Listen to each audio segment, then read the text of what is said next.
Yesu nashimwe. Haleluya, haleluya, haleluya.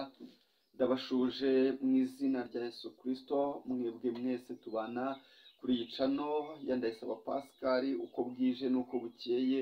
Imana y'amahoro ibaha umugisha mwebwe mudahwema gukora subscribe ndetse no gukora share kugira ngo musangize ibi biganiro abandi. Mwese Imana y'amahoro ikomeze kubaha umugisha mu izina rya Yesu Kristo. Nubundi ni mwene so Ndayisaba Pascal, nk'uko bisanzwe.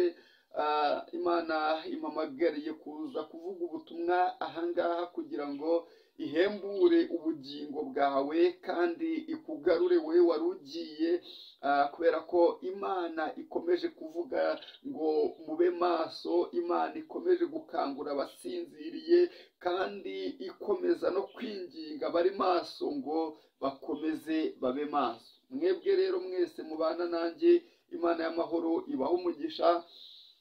Uyu munsi wa none tugiye kuganira ijambo ry'Imana. Nk'uko mubizi, nta rindi jambo turimo kwigaho muri iyi minsi usibye kuvuga ngo tube maso. Imana uko bwije nuko bukeye igenda irizana mu bundi buryo kugira ngo tubashe gukomeza kuba maso no kurinda amatabaza yacu kugira ngo akomeze yake. Kadusenge Imana dutangire. Mana data wa twese uri mu ijuru, Imana ishobora byose kandi ikomeye, Imana ifite umugambi mwiza ku bwoko bwayo. Uko bwije nuko bukeye uhora utubwira ngo nidukanguke, kubera yuko urimo kubona ibidusinziriza bikomeje kuba byinshi.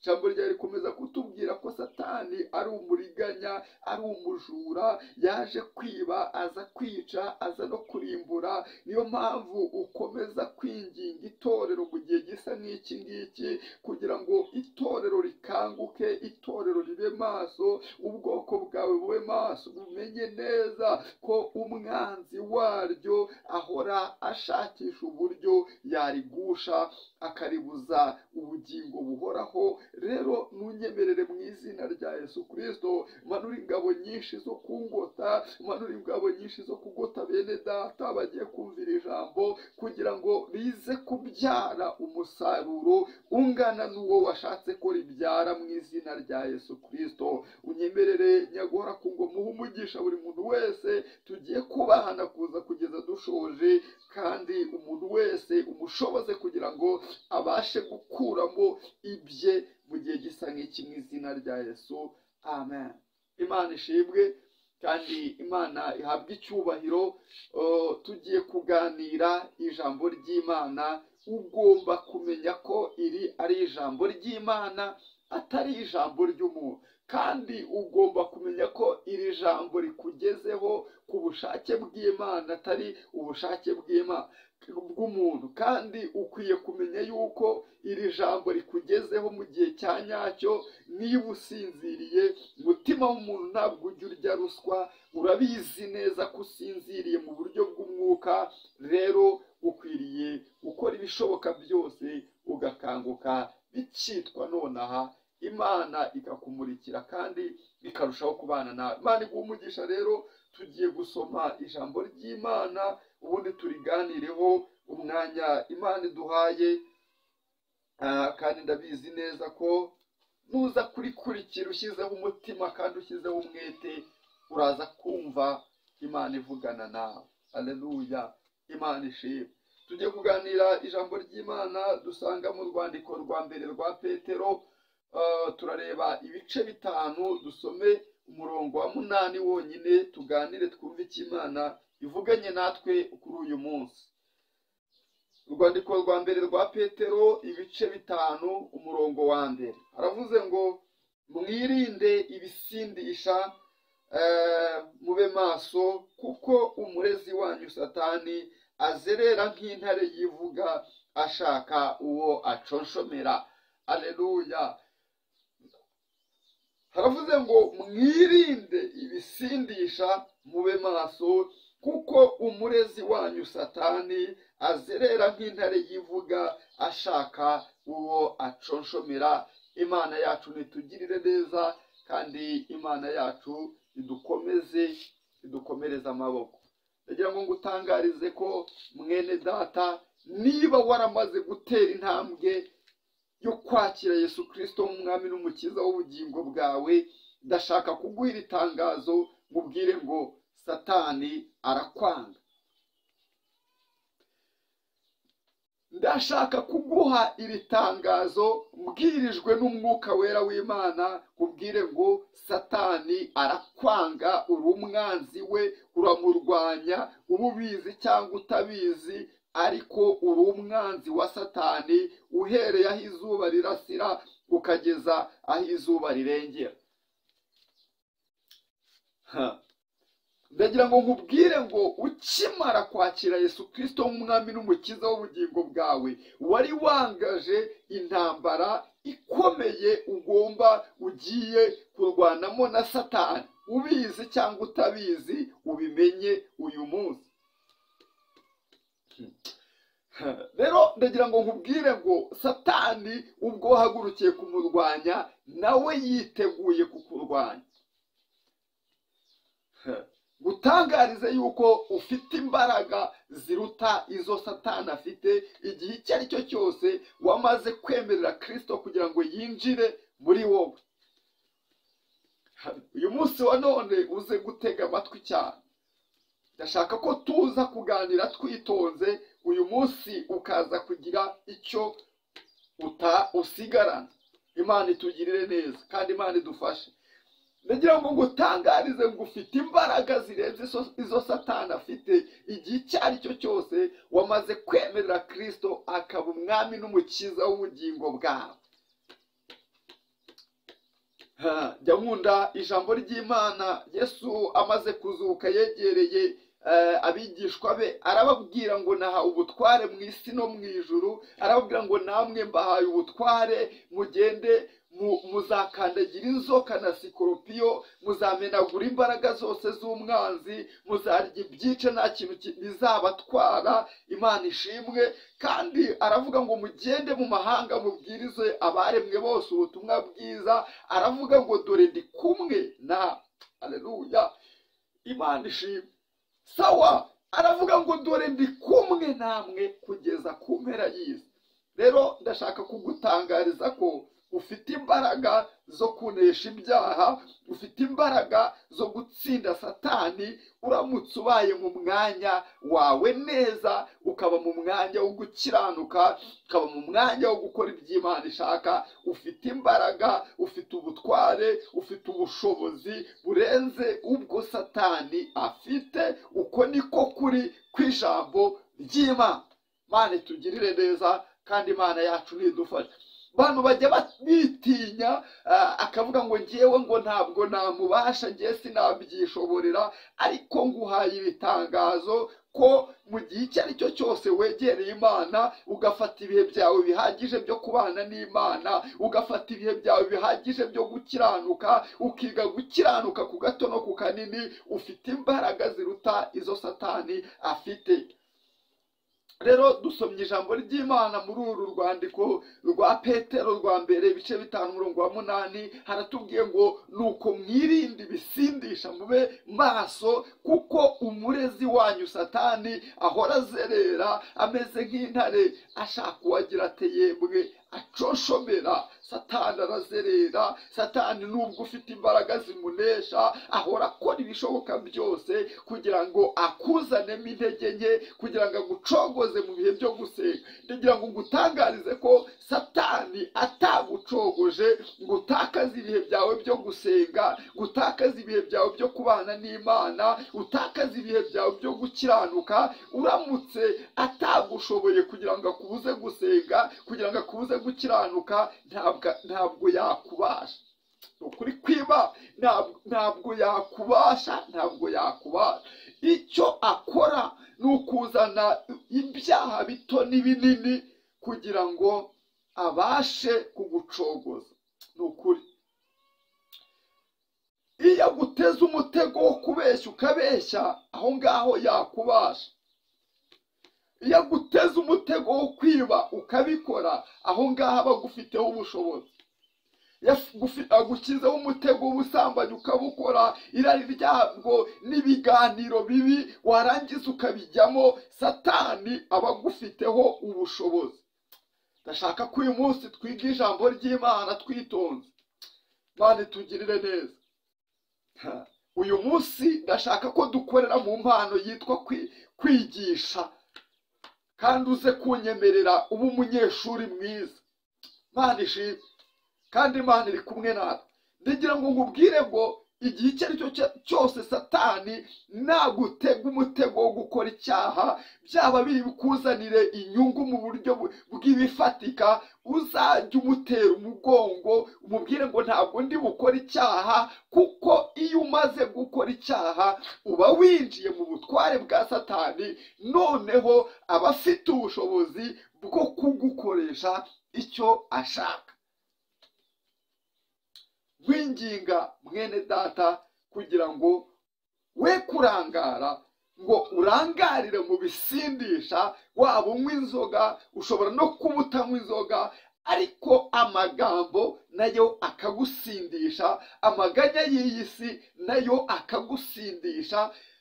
Ijambo ry'Imana tubwira ngo nitukajye twiganyira ngo twibaze dutekereza iby'ubu bugingo, ngo tuzarya iki, tuzambara iki. Ijambo riratubwira ngo data wo mu ijuru azi yuko ibyo tubikeneye. Imana ishimwe.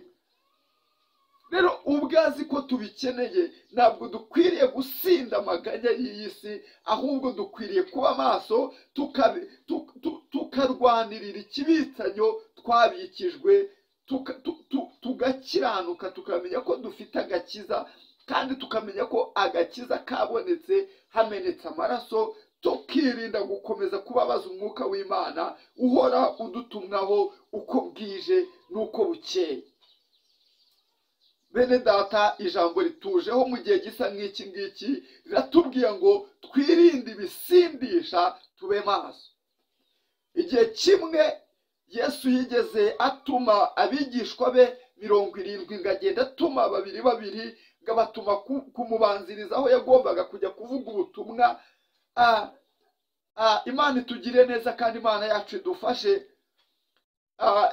Izo ni inkuru ushobora gusanga mu butumwa bwiza bwa Yesu Kristo uko bwanditswe na Luka mu bice 10 ugahera ku murongo wa mbere ugasoma. Rero iyo ugeze hasi hatubwira uburyo bagiye bagakora umurimo w'Imana, bakirukana abadayimoni, bakagenda bakavuga ubutumwa abantu bakabumva. Noneho ngo abigishwa ba Kristo baza bamubwira ngo baza banezerewe bashima, bavuga ngo n'abadayimoni ubwabo basigaye batwumvira. Bafite uwo munezero, bafite ibyo byishimo by'uko n'abadayimoni barimo kuvuga, abadayimoni nabo bakabumvira.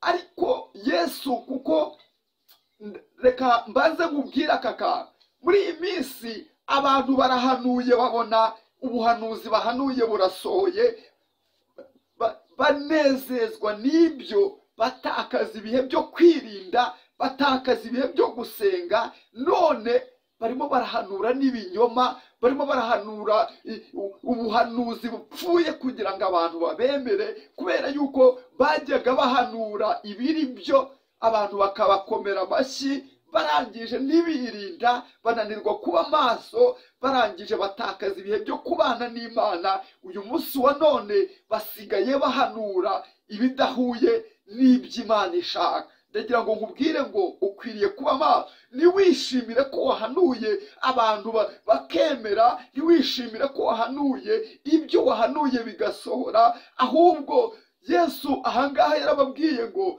ntimwishimire ko abadayimoni babumvira, ahubwo mwishimire ko amazina yanyu yanditswe mu gitabo cy'ubugingo. Igihe icyo ari cyo cyose waba urimo kuririmba, abantu bakemera bakagukomera mu mashyi, ukaba urimo uvuga ubutumwa ukabona ni byiza, ukaba urimo ukorera Imana ukabona abantu barabishimye, ni byiza. Ariko ibyo ngibyo bikwiriye kugukururira kubana n'Imana cyane kuruta mbere, ntabwo bikwiriye kugutakariza ibihe byawe byo kubana n'Imana. Imana itugirire neza.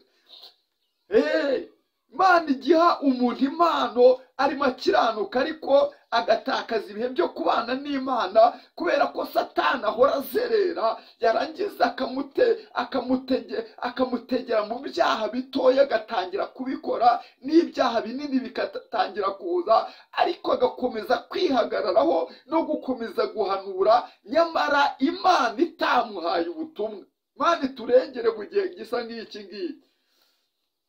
Yesu rero ageze ari aho ngaho muri ubwo butumwa bwiza, abagira inama, arababwira ngo mwishimire ko amazina yanyu yanditswe mu gitabo cy'ubugingo.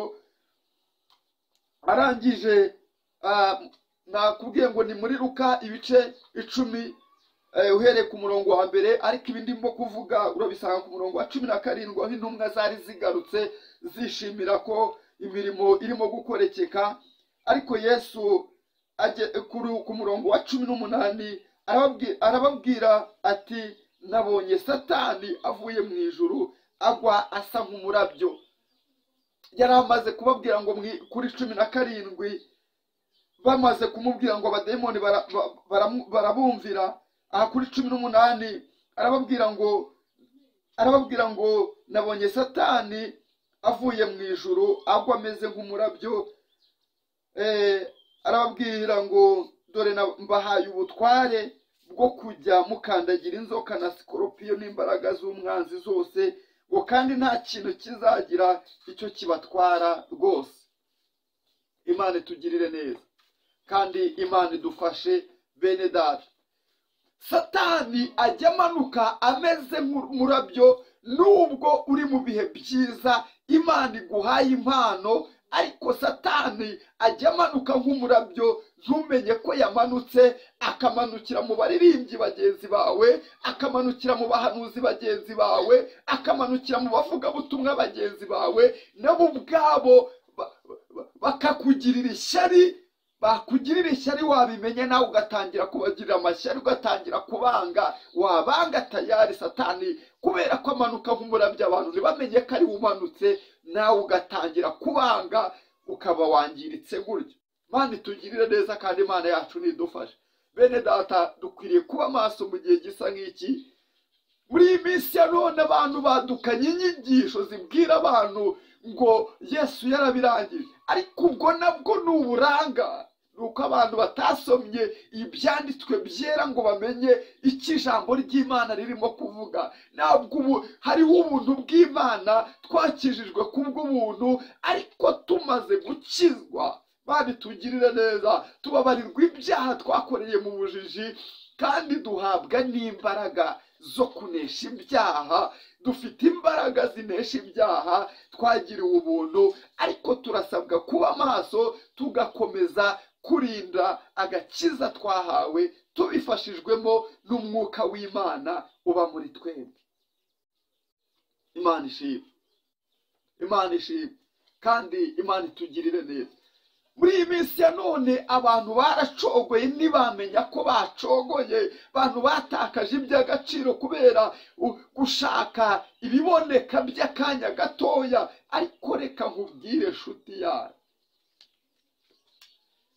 ushobora kuvuga ngo Imana iratinze, ukajya mu busambanyi, ukajya mu bujura, ukajya kwibona kugira ngo wikururire igikundiro, urebe ko wakubaka urugo, urebe ko wabona ubutunzi ukabona amafaranga.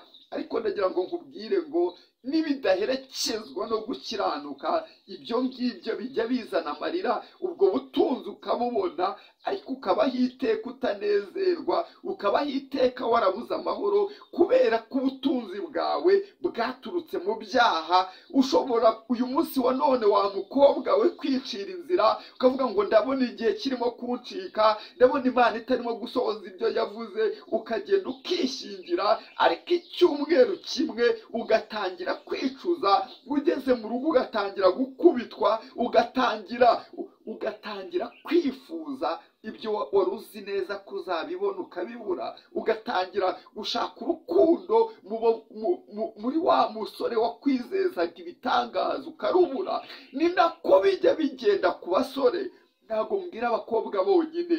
Imana irashaka ko dukanguka tukayitegereza, izina rya Yesu ndagukangura mbibwirijwe n'umwuka wera w'Imana.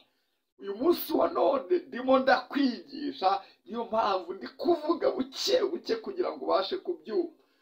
Imana ishimwe. Abasore bitwa Basaduraka na Meshake na Abedenego bigeze bajyanwa mu gihugu cy'i Babuloni. Ku bwabo bari bashubijwe, bari bagiye ngo kwiga ubwenge, ngo barangije bahabwa imyanya ikomeye ku ngoma ya Nebukadinezari, bagirwa abadepite, barererwa mu rugo rw'umwami, ndetse bategeka n'abagaragu b'umwami kujya babitaho kurenza abandi. Ariko babibonamo ingorane mu buryo bw'umwuka, babona bagiye kurya ibyaterekerejwe, babona bagiye kurya ibidaturutse mu gukiranuka, ahari byaturutse mu maraso. Mana we, Imana itugirire neza.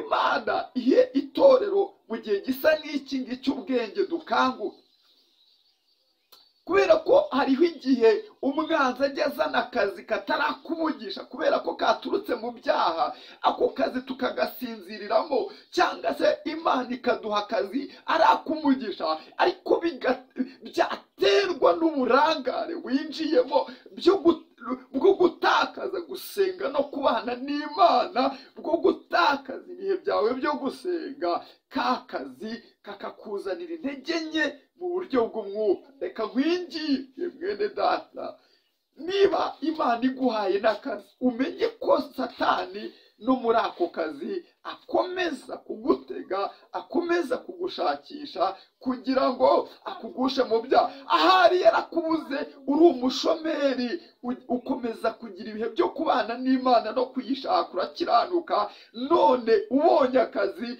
abonye icyuho, kuko abonye umwanya w'uko watakaje gusenga, utakaza kwirinda. Uyu munsi wa none yarakwinjiranye, kandi nawe urimo urabibona ko watakaje ibihe byawe byo gusenga. Birashoboka ko umwanzi yakuzaniye inshuti ukabona ko ari iz'umugisha, ariko zikaba ari inshuti zikujyana mu biganiro bipfuye, bikangiza ubwonko bwawe, ukaba usigaye urota inzozi mbi, ukaba usigaye wibwira ibidatunganye mu mutima wawe. Reka nkwinginge mu izina rya Yesu Kristo, nkwinginge hakiri kare. Ubonye uburyo bwiza bwo kuburirwa, mwene data, ugarukiraho, ube maso, kuko umurezi wacu Satani ahora azerera ameze nk'intare yivuga, ashaka uwo acoshomera. Imana itugirire neza. Kuba uri umuririmbyi ntabwo bihagije, ongeraho no kwirinda, utunganira Imana. Kuba uri umuvugabutumwa ntibihagije gusa, urasabwa kwirinda no kongera ibihe byo gusenga. Biragusaba kuba maso, ukabera maso ubugingo bwawe. Ahari uyu munsi waba uri umuvugabutumwa cyangwa se waba uri umukristo, ariko ejo ukaba uri igisambo, ukaba uri umujura. Imana itugirire neza, kandi Imana idufashe. Ukaba uri umutekamutwe, ejo birashoboka ko uyu munsi waba urimo kubwiriza neza, uhamanya n'umwuka w'Imana, kurimo gutanga ubutumwa buzima, ariko kubera kutaba maso, ejo ukazaba urimo ucuruza impano z'Imana. Ndashaka kwegereza ku musozo, ariko ubyumve neza ko Imana ishaka kuba maso, kongera ibihe byo gusenga no kubana n'Imana, kongera ibihe byo gukizwa neza ugakiranuka. Imana itugirire neza. Bene data, umurezi wacu Satani arazerera ameze nk'intare yivuga. Haleluya. Imana itugirire neza, nshuti yanjye. Uyu munsi ni amahirwe duhawe. Ahari abantu Satani abicishije uburiganya, abantu bakunze gukizwa no gushaka Imana muri iyi minsi, ariko umwanzi agakomeza kubariganya, bagakomeza kuvuga ngo bazakizwa. Ariko ndagira ngo nkubwire ngo igihe cyawe cyo gukizwa n'uyu munsi ni none aha ngaha, kandi ntabwo uzireguza. ariko utabonye umwanya wo gukizwa, uyu munsi fata icyemezo cyo gukizwa, nubwo byakugiraho ingaruka mu buryo bw'ibifatika, ariko ukwiriye gukizwa bikitwa nonaha. Haleluya, haleluya, haleluya. Pawulo mu rwandiko rwa mbere yandikiye Abakorinto, urwandiko rwa mbere yandikiye Abakorinto ibice 16, iyo usomye umurongo wa 13 haravuga ngo mube maso, mukomerere mu byo mwizeye, mube abagabo nyabagabo, mwikomeze. Haleluya, Imana ishimwe, Imana ishimwe. Ngo mube maso, mukomerere mu byo mwizeye. Imana ishimwe. Reka nkubwire ngo niba waramaze kwizera Yesu Kristo nk'umwami n'umukiza w'ubugingo bwawe, ukwiriye kubeshwaho no kwizera. Imana ishimwe. Ntabwo ukwiriye kwicira inzira ngo ujye gukora ibidatunganye kubera kubona n'abandi babikora bikemera. Ukwiriye kubeshwaho no kwizera. Ijambo ry'Imana narisomye rirambwira ngo umukiranutsi wanjye azabeshwaho no kwizera. Ni ijambo riba mu Baheburayo ibice 10. Ngo umukiranutsi wanjye azabeshwaho no kwizera, ngo ariko nasubira inyuma umutima wanjye ntabwo uzamwishimira. Ijambo rigakomeza rivuga ngo ariko twebweho ntabwo dufite gusubira inyuma ngo ducogore, ahubwo dufite kwizera kugira ngo dukize ubugingo bwacu rata. Imana ishimwe. Ukwiriye kwizera no gukomeza kwiringira Imana kugeza ku mwuka wawe wa nyuma uzahumeka. Imana ikumera umugisha. Iri ni ryo jambo Imana yari ishyize ku mutima wanjye. Nkwinginge mwene data, komeza gukiranuka no kwiringira Imana. Kandi haracyariho 7,000 bitarapfukamira Bayali. Dukomeze kwiringira Imana kuko uzaza ntabwo azatinda. Ushobora kuba warahuye n'abakozi biyitirira abakozi b'Imana. Muri iyi minsi hari abantu bafite baji z'akazi ariko baramaze gusezererwa mu kazi, bakaba baragucumuje bakakugusha.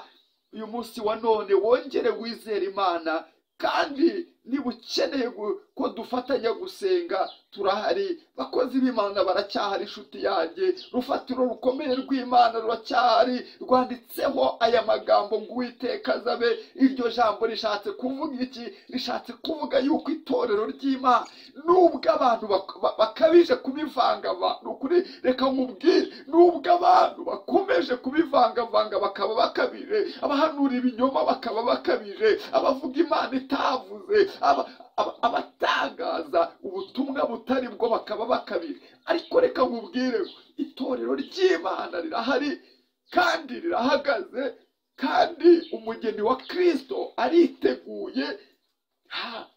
Ntabwo ari benshi ariko barahari. Ijambo ry'Imana riratubwira ngo ni inzira ifunganye. Rega nugira ikibazo ntibiguhangayikishe, ino nzira igomba kunyuramo abantu bakeya kuko irafunganye, niko Yesu yavuze. Imana idufashe kandi Imana yacu turahari. Dufatanye gusenga Imana ikongerera imbaraga kandi gushoboze kuba maso. Niba uri maso, jya nkunda kuvuga ngo ntabwo tubwiriza abasinziriye gusa, hari n'abari maso mudukurikira. Imana ibaha umugisha cyane. Dukomeze kuba maso. Imana ibaha umugisha kandi mukomeze inzira mwatangiye. Nta muntu uzigera akorwa n'isoni kubera kwizera Yesu. Nasomye ijambo rirambwira ngo nta wiringiye Uwiteka uzakorwa n'isoni, kereka bava mu masezerano nta mpamvu. Abo nibo bazakorwa n'isoni. Ndagira ngo gutangarize ko Imana ifite umugambi wo kurengera abantu bayo, abantu bayiringiye, intore zayo ziyitakira ku manywa na nijoro. Nta gihe na kimwe Imana izigera yirengagiza intore zayo ziyitakira ku manywa nijoro. Intore zayo zihora ziririra itorero, intore zayo zihora zisaba imbaraga zo gukiranuka uko bwije n'uko bukeye. Imana ntabwo izazirengagiza. Imana izarengera ubwoko bwayo, ariko mu gihe utarabona gutabarwa, nubwo Imana iturengera muri byinshi turikiraho uburinzi bukomeye ntitubimenye, ariko no mu buryo ukeneye kubonamo ukuboko kw'Imana gutangariza ko Imana izakurengera, ariko Imana irengera abakiranutsi. Yesu yigeze yabwira umunyamahanga, aramubwira ngo ntabwo nafata ibyo kurya by'abana ngo mbigaburire imbwa. Imbwa ni abakiranirwa. Niba urimo ukora ibyaha by'ubuhehesi n'ubusambanyi, umenye yuko iyo Imana ikubonye ikubonamo igikoko. Rero birakwiriye ko si icyo gusa, n'ibindi byaha urimo ukora waramaze gukizwa. Ijambo ry'Imana ryarambwiye ngo ni nk'ingurube yuhagiwe yarangiza igasubira mu byaha ikongera ikivuruguta.